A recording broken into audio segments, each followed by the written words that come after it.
Hi, this is Lauren Evans for the Finance News Network. Joining us today from Radiofarm Theragnostics is Chief Executive Officer Riccardo Canevari. Riccardo, welcome back to FNN. Thank you very much for having me. It's great to have you. Before we start, for new investors, could you give us a brief overview of the company? Radiofarm Theragnostic is a startup biotech with a clear mission. The mission is to improve outcomes for patients living with oncological disease. And the unique way we do this is leveraging the innovation of radiopharmaceutical therapy. This is our focus. This is what we believe we can create a difference. Last time you were on the network, you announced your first clinical trial with Genesis Care. Can you give us an update on how this is all going?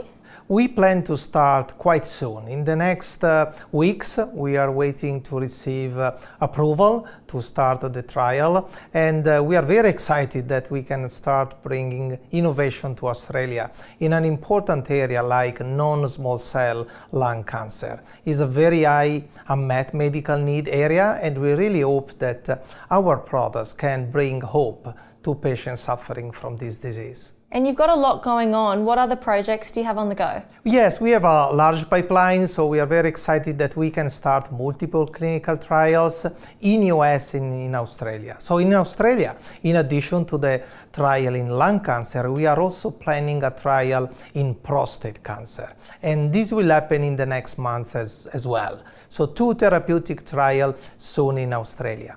And the US, of course, is also an important market for us, and we plan 2 trials in US. In this case, we like to focus on HER2, breast cancer, and pancreatic cancer. So it's a very important moment for the company because all our preclinical work and all our imaging work now is becoming a therapeutic option in the trial. So it's a pivotal moment. And Radiofarm in-licensed a new asset from UCLA. Can you tell us more about that? The focus of the company, Radiofarm Theragnostic, is really to bring innovation through radiopharmaceutical therapies. So when we look at UCLA, we found this asset very interesting. It's a monoclonal antibody with a dual mechanism of action for patients suffering from osteosarcoma. Osteosarcoma is a tough disease.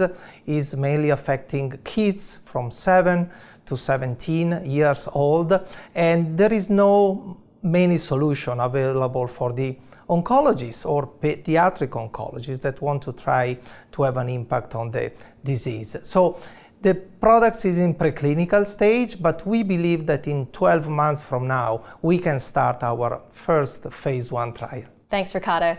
There has been a bit of a pullback in the biotech sector, so why should investors be looking at Radiofarm? Yes, it's a tough moment for biotech. Is Australia, is US, is everywhere. We believe in the mid-term and long-term value of our company. Our company has asset, products, medicine that are very differentiated and are in area of high unmet medical need. So what we can do now is really to work harder, focus on execution to be sure that we deliver on the promises of starting the clinical trial soon.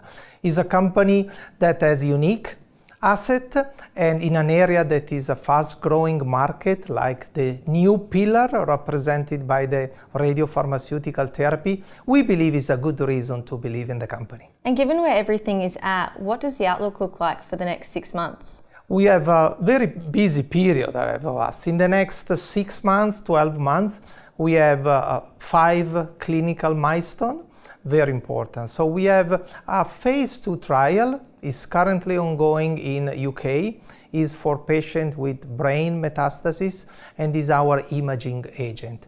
We expect to have results around June or July this year, so very soon, and it's going to be very important to decide about the next step. And also we have the already mentioning new phase 1 trial starting soon. So our focus is really to start the trial, to deliver on patient, and to bring the pipeline to the next step. Riccardo, thanks so much for joining us today. All the best, and I look forward to hearing from you again later in the year. Thanks a lot, Lorraine, for having me.